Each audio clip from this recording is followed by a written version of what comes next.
الحمدللہ رب العالمین الرحمن الرحیم مالک یوم الدین ایاک نعبد و ایاک نستعین والصلاة والسلام علی اشرف الانبیاء والمرسلین محمد وعلی آلہ واصحابہ ومن اہتدی بہدیہ ودعا بدعوتہ واستنى بسنتہ الی یوم الدین واشہد ان لا الہ الا اللہ وحدہ لا شریک لہ واشہد ان محمدا عبدہ ورسولہ وبعد۔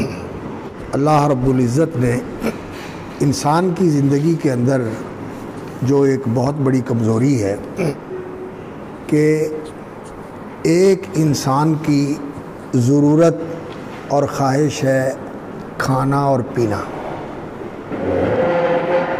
اور دوسری انسان کی ضرورت ہے کھانے پینے کے بعد جب انسان جوان ہو جاتا ہے، مرد ہو یا عورت ہو، تو اس کے اندر جسمانی ایسی تبدیلیاں آتی ہیں اور ایسے ہارمونز جنم لیتے ہیں جس سے ہر ایک کے اندر مخالف جنس کی طرف رغبت پیدا ہو جاتی ہے، اور اس جذبے کی تسکین کا سامان اللہ رب العزت نے اس جائز اور حلال تعلق کے اندر رکھا ہوا ہے، اور اس حلال تعلق کے ساتھ اس جذبے کی تسکین بھی ہوتی ہے جو انسان کے اندر فطری طور پر موجود ہے، اور اللہ رب العزت نے اس کے ذریعے انسانی نسل کے تسلسل اور اس کی بقا کا بھی ذریعہ بنا دیا ہے کہ انسانی نسل جو ہے وہ اس سے چلتی ہے۔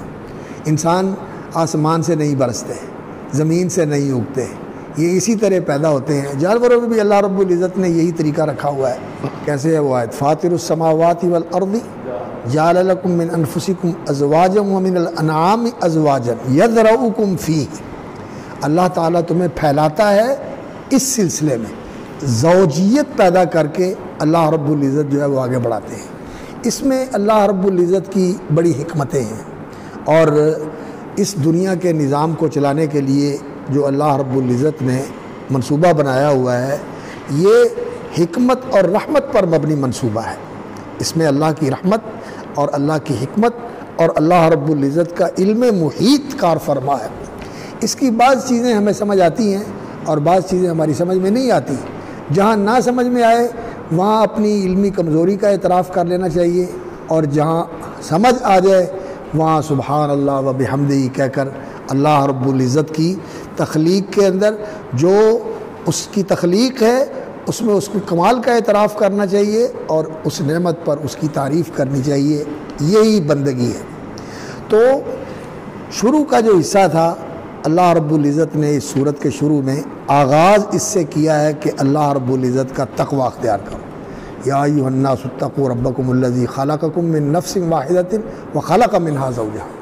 تو اللہ رب العزت کا تقوی جو ہے وہ یہی ہے کہ انسان کو ہر وقت اللہ رب العزت کا دھیان ہو، اس کی فرما برداری کی فکر ہو، اور جو اس کے اوامر ہیں ان کو پورا کرے، اور جو اس کے نواہی ہیں ان سے باز رہے، اور ہر وقت اس کی توجہ اسی طرف ہونی چاہیے کہ وہ راضی رہے، کہیں ناراض نہ ہو جائے۔ یہ تقوی، اور اس تقوی کے اندر پھر اللہ رب العزت کا جو تقوی ہے اسی کا یہ تقاضا ہے کہ جو اللہ رب العزت نے انسان کے اوپر ذمہ داریاں عائد فرمائی ہیں، انسان ان ذمہ داریوں کو پورا کرنے میں بھی اللہ رب العزت کا تقوی رکھے کہ اللہ کی طرف سے یہ ذمہ داری میرے اوپر ڈالی گئی ہے۔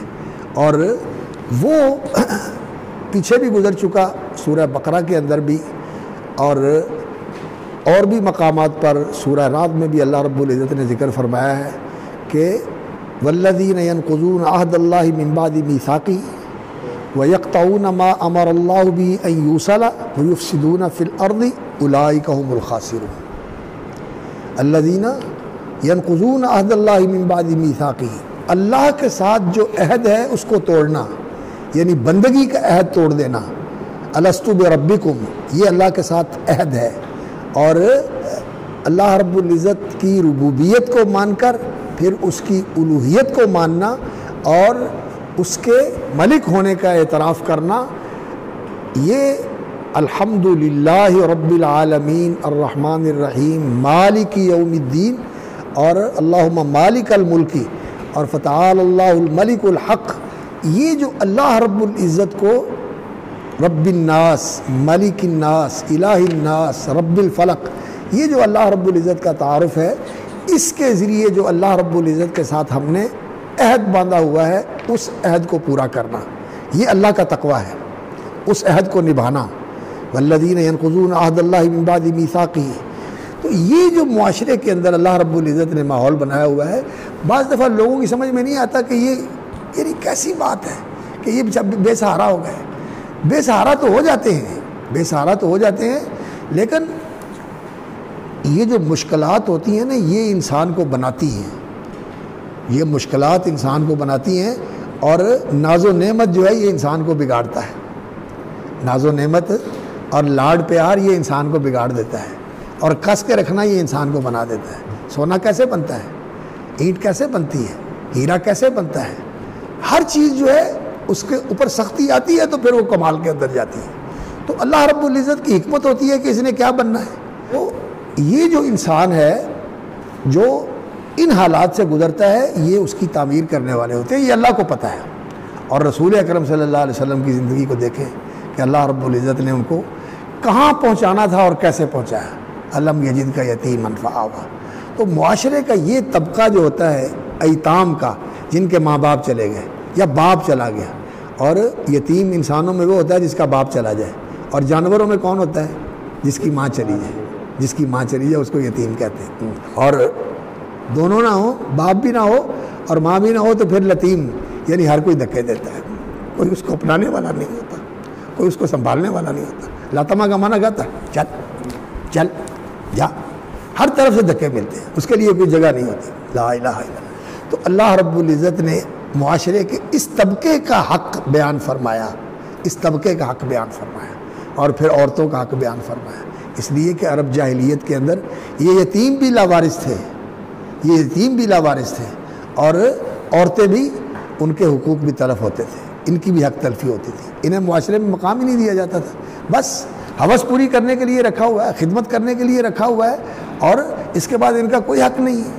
اور حتیٰ کہ جو مذاہب تھے آسمانی، ان کے اندر بھی یہ چیز موجود تھی، یہ مذہب کی تعلیم نہیں تھی، لوگوں نے مذہب کے اندر تبدیلی کر دی۔ یہودیوں کے اندر بھی عورت کے ساتھ یہی معاملہ ہوتا تھا کہ جب وہ مرغوب ہے تو اس وقت تو اس کو اپنا لیا، اور جب اس کی کوئی مجبوری آ گئی فطری، اس کو دھتکار دیا، اور حقوق اس کے کوئی نہیں تھی۔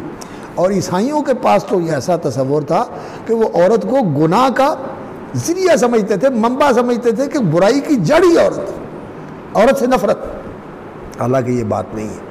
اللہ رب العزت نے آدم کو پیدا کیا مٹی سے اور اپنے ہاتھ لگا کر، اور آدم سے اللہ رب العزت نے عورت کو پیدا کیا۔ اور یہاں ایک بڑی حکمت کی بات ہے کہ عورت کے جسم کو اللہ نے ہاتھ نہیں لگایا، یعنی اللہ رب العزت نے آدم کے جسم کو ہاتھ لگایا، عورت کے جسم کو ہاتھ نہیں لگایا۔ یعنی اس میں ایک حکمت ہے کہ اللہ رب العزت نے عورت کو تقدس دیا ہے۔ ویسے وہ خالق ہے، وہ خالق ہے، اس بنانے والا ہے، وہ بنانے والا ہے، لیکن اللہ رب العزت نے خلقتہ بیدی، اس کو میں نے اپنے ہاتھوں سے پیدا کیا ہے، خلقتہما نہیں کہا، خلقتہما نہیں کہا۔ تو آدم کے وجود سے اللہ رب العزت نے اپنے حکم کے ساتھ عورت کو پیدا کیا، تو یہ آدم کا حصہ ہے، آدم کے وجود کا حصہ ہے۔ اور پھر مرد اور عورت دونوں عورت کے وجود سے نکلتے ہیں۔ اللہ رب العزت نے کتنا مقام دیا، مرد سے عورت کو پیدا کر کے مرد اور عورت دونوں عورت سے پیدا کی ہے، تو عورت کی حق تلفی کیسے ہو؟ وہ معاشرے کے اندر وہ مقام رکھتی ہے کہ اس کا اعتراف کرنا چاہیے، اور اس کی قربانیوں کا اعتراف کر کے اس کو اس کا حق دینا چاہیے۔ اور یہ حق دیکھ لیں پوری انسانی تاریخ کے اندر اگر کہیں ملا ہے تو وہ اس دین کے اندر ملا ہے جو کامل دین ہے، اور وہ اصلی دین ہے اس شکل میں موجود جیسے اللہ نے اتارا تھا، اور وہ دین اسلام ہے۔ یہودی مت کے اندر عورت کے حقوق پامال ہوئے ہیں، عیسائیوں کے اندر عورت کے حقوق پامال ہوئے ہیں، ہندو مت کے اندر عورت کے حقوق پامال ہوئے ہیں، اور دنیا کے معاشروں کے اندر عورت مظلوم رہی ہے۔ لیکن اگر عورت کو تحفظ ملا ہے اور اس کا مقام ملا ہے اور اس کے حقوق کو تحفظ ملا ہے تو وہ دین اسلام کے اندر ملا ہے، دین اسلام کے اندر ملا ہے۔ تو اللہ رب العزت نے عورتوں کے حقوق بیان فرمائے، للرجال نصیب مما اکتسبوا وللنساء نصیب مما اکتسبن۔ مرد تو سمجھتے ہیں کہ ہمارا حق ہے، فرمایا ان کا بھی حق ہے، لیکن وللنساء نصیب مما اکتسبن وسأل اللہ من فضلہ، آگے وہ بھی آ رہا ہے اور للرجال نصیب مما ترک الوالدان والاقربون وللنساء نصیب مما ترک الوالدان والاقربون مما قل منه او کثر نصیبا مفروضا۔ اور پھر اللہ رب العزت نے وراثت کے اندر بیٹوں کا، بیٹیوں کا، بیوی کا اور بہنوں کا، یہ سارا اللہ رب العزت نے حقوق بیان فرما دیے۔ اور پھر انسانی معاشرے کے اندر جہاں انسان رہتا ہے اور یہ جذبہ ہے، مال کے ذریعے کھانے پینے کے جذبے کی تسکین ہوتی ہے، کھانے پینے کا سامان مل جاتا ہے، اللہ رب العزت نے جو پیدا کیا ہوا ہے۔ اور یہ مال جو ہے اللہ رب العزت نے اس کو زندگی کے قیام، زندگی کے کھڑے ہونے اور زندگی کے جاری اور باقی رہنے کا ذریعہ بنا دیا ہے۔ مال کو اللہ رب العزت نے قیام بنایا ہے، جس کے ساتھ انسان کھڑا ہوا ہے، چلتا ہے، رہتا ہے۔ انسان کے اندر بقا اور زندگی کے تسلسل کا اللہ رب العزت نے اس کو ذریعہ بنایا ہوا ہے۔ تو اموال کی حفاظت کی بھی اللہ رب العزت نے یہاں تعلیم دی، مال کی حفاظت کرو، اور جو املاک ہیں ان کا بھی اللہ رب العزت نے قانون بیان فرما دیا کہ ان املاک کو مرتکز نہیں ہونا چاہیے، ایک جگہ سمٹے نہیں رہنا چاہیے، اس کو تقسیم در تقسیم اور پھر اس طرح بڑھتے رہنا چاہیے۔ اور اصل چیز یہی ہے کہ جب ایک چیز ایک جگہ مرکوز رہے نا تو اس کے اندر کمی آتی ہے، اور جب پھیل جائے اور پھیل کر پھر جو ہے نا وہ بڑھتی ہے، تقسیم ہونے سے بڑھتی ہے، ایک جگہ پڑی رہنے سے گھٹتی ہے، اور نفرتیں بھی بڑھتی ہیں اور عداوتیں بھی پیدا ہوتی ہیں۔ اس لیے اللہ رب العزت نے مال کی تقسیم کو جو ہے نا دستور بنا دیا ہے، اس کو دستور بنا دیا۔ ماشاءاللہ شیخ صاحب آ گئے۔ تو یہ مال کا تحفظ اور اس جنسی تعلق کی رہنمائی کے یہ حدود کے اندر رہے، اور اگر کہیں حدود سے تجاوز ہوتا ہے تو اس کی سزا بھی ذکر فرمائی۔ اور انسان جو ہے یہ خطا کا پتلا ہے، یہ بہک جاتا ہے، کھانے پینے میں بھی غلطی ہو جاتی ہے، لینے دینے میں بھی غلطی ہو جاتی ہے، جنسی معاملات میں بھی غلطی ہو جاتی ہے۔ تو اللہ رب العزت نے اس کو اپنے ہاتھ لگا کر پیدا کیا ہے، اور اللہ رب العزت نے اس کے لیے توبہ کا دروازہ کھول دیا، اس کے لیے توبہ کا دروازہ کھول دیا۔ پہلا انسان اول ناس، سب سے پہلا انسان، سب سے پہلا بھولنے والا، نسی آدم و نسیت ذرت، اور لم نجد لہ عزما، ہم نے اس کے اندر پختگی نہیں پائی۔ تو بھولنے والا ہے انسان، اس لیے بھول جاتا ہے۔ تو اللہ رب العزت نے اس کے بعد توبہ کا ذکر فرمایا، اور یہ توبہ کا جو بیان ہے، توبہ ہماری ضرورت بھی ہے۔ یا ایھا الذین آمنوا توبوا الی اللہ توبۃ نصوحا وتوبوا الی اللہ جمیعا ایھا المؤمنون لعلکم تفلحون، اور استغفر اللہ واتوب الیہ فی کل یوم 100 مرہ، یہ رسول اکرم صلی اللہ علیہ وسلم کا عمل ہے۔ تو اس لیے توبہ کا اہتمام کرنا اور فقہ التوبہ، اس کے اوپر آپ مطالعہ کریں۔ شیخ الاسلام ابن تیمیہ رحمۃ اللہ علیہ نے بھی اس پر لکھا ہے فتاویٰ کے اندر، اس کو بھی دیکھ لیں، اور ابن قیم رحمۃ اللہ علیہ نے ان کے افادات مدارج السالکین میں ذکر کیے، اس کو بھی دیکھ لیں۔ ہم بھی انشاءاللہ العزیز اس پر گفتگو کریں گے، آپ ذرا اس کے اوپر استطلاعی یعنی پہلے پیشگی مطالعہ کر لیں، پھر انشاءاللہ ہم مزید اس پر گفتگو کریں گے۔ یہ توبہ انسان کی ہر وقت کی ضرورت ہے، اس لیے کہ انسان سے کوتاہی بھی ہوتی ہے، اور اس کوتاہی کا اعتراف کر کے اس کوتاہی کی تلافی کرنے کے لیے اللہ سے مدد بھی مانگنا، اور اللہ رب العزت سے معافی بھی مانگنا کہ اس کے لیے یا اللہ لا حول ولا قوت الا باللہ، یہ اللہ رب العزت سے مدد مانگنا، اور استغفر اللہ واتوب الیہ، معافی بھی دے دے، توبہ کر کے آگے بڑھنے کی توفیق عطا۔ یہ زندگی کا مسلسل عمل ہے جو ہر وقت جاری رہتا ہے۔ ان آیتوں پر انشاءاللہ العزیز پھر گفتگو کریں۔